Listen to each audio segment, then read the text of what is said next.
In this video, I'm going to help you and hopefully show you a different way of using your Elgato Key Lights, or if you've got Key Light Airs, both work the same. We're going to run through a couple of setups to give you a bit more of an edgy look. Maybe you want to give a bit more production value to your videos. We've got you covered. Sit back, relax and enjoy. One really important thing to note in this is that everything you see is done in manual settings via the camera. So whether you've got a webcam or a mirrorless camera or a DSLR, make sure you get that camera into manual settings, because if you don't, if you change your lights, your camera will try and expose and it just won't come out right. So that's the first thing you need to do.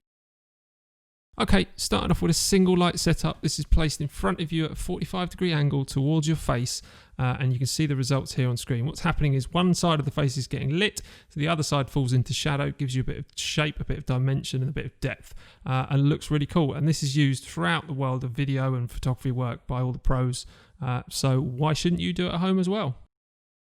Okay, this is where we change it up and get a really edgy look. This is still a single light setup. It's placed directly above your head, pointing down at the floor, and you can see the results it gives you. It gives you a really sort of edgy, dark, sort of horror feel. So if you're a horror streamer or you're a zombie streamer, something like that, this is a cool look for you to do. Really, really easy to do. Just point that light straight down from above and you should get the same results as you can see here. Okay, starting with the two light setups. Now the first one you're going to see here is a simple two light setup. Two lights, 45-degree angles, either side of the camera pointing at your face, and they're both set on the same power output. Now what this will do is it will light you nicely, but it gives quite a flat looking light to it. So what you can do to enhance that is simply dropping the power down on one of the lights. Doesn't matter if it's left or right, that's down to you. If you reduce that power, you'll start to introduce a little bit of shadow onto one side of the face again, and it gives a nice pleasing image. You can also mess around with the color temperature.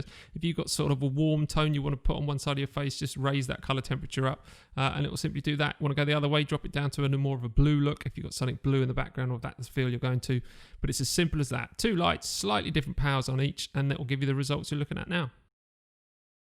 Okay, three light setup. What we're going to use is the standard two light setup we did before, one on the slightly lower power, and then we're going to add in what they call a hair light at the back. And this light goes up above you, behind, and pointing down at the back of your head, and you just want to highlight one side of your head at the back there. And what this does for the viewer is it makes you stand out from your background. It sort of separates you from it, gives you a bit more depth and definition.